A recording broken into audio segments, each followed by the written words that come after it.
Let's talk some USC Trojans recruiting, as USC has the #1 class in America, but they're also racking up the commitments. They have 15 right now. So, got Scott Schrader on. Scott, how has USC gotten off to such a hot start this offseason? I think it kind of started last summer, last late spring, last summer when they really, especially Doug Belk, with the defensive backs, they really started to focus on those guys and make sure that they were over on campus often. And they would have during June, during the camp season, they had the guys over there working out with individually. And I think that those early commitments were the result of just kind of pivoting away from relying on recruiting out of state to making sure they kept the top in-state guys there. So I think it started with, there was a concerted effort to make sure that they kept, the 2026 recruiting class in Southern California is exceptionally strong this year, to next year as well. And I think coupled with that approach that they had been basically following for about a year now, the addition of Chad Bowden, the general manager, has really been a game changer. The way kids are talking about USC in Southern California collectively, I have not heard in Yeah. 10 plus years. And maybe we heard it a year here late in the process, a year there late in the process, or whatever it might be.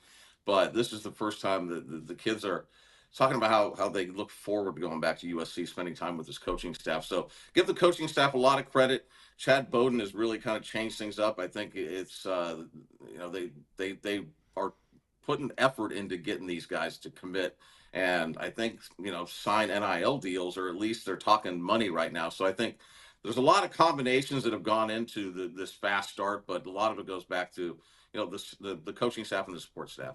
All right. Scott Schrader here, an insider at We Are SC. USC fans, do me a favor, hit subscribe. We're looking at 15 commitments.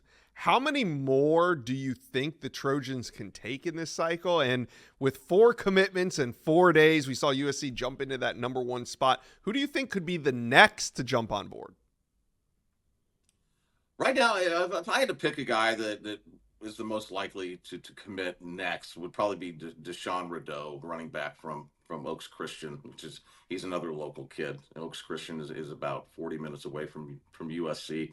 He's been on campus probably as much as anybody over the last year. He will be back multiple times during the springtime. So I'd probably put him there. We've got guys like Sam Utu, an offensive lineman from Orange Lutheran, another local school. And there's a few other commitments that have been made as well. But if we're just talking about Southern California, Deshaun Rideau is probably the most likely. And how many do you think they're going to take in this class? Chad Bowden, the GM, said it's going to be the largest high school recruiting class they've taken ever.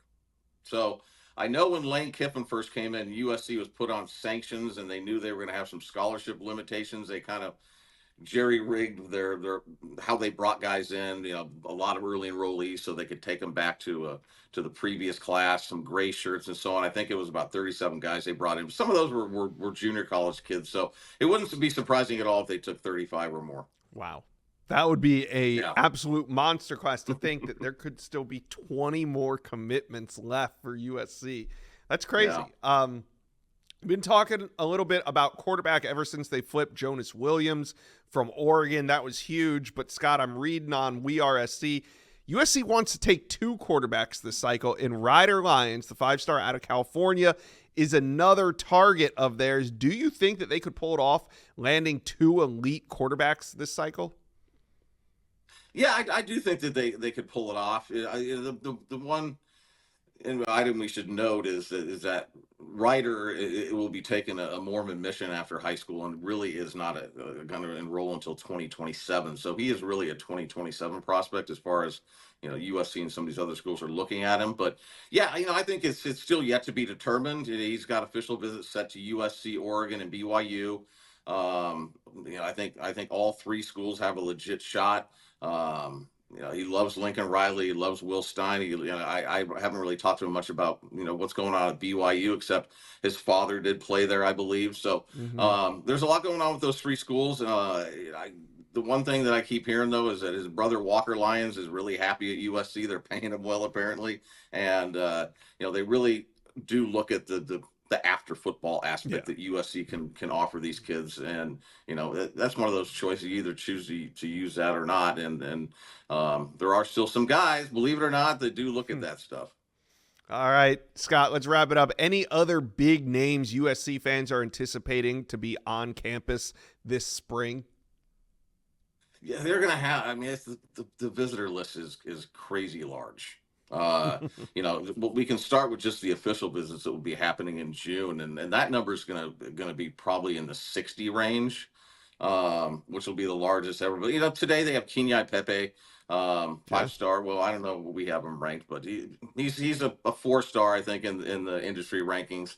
Offensive tackle from IMG Academy. He's an LA kid, so he's basically home right now for spring break. But they're gonna have guys coming every week during spring practices, and then they're gonna have a huge event that's gonna come on April 26th, which will be the last day of spring practices.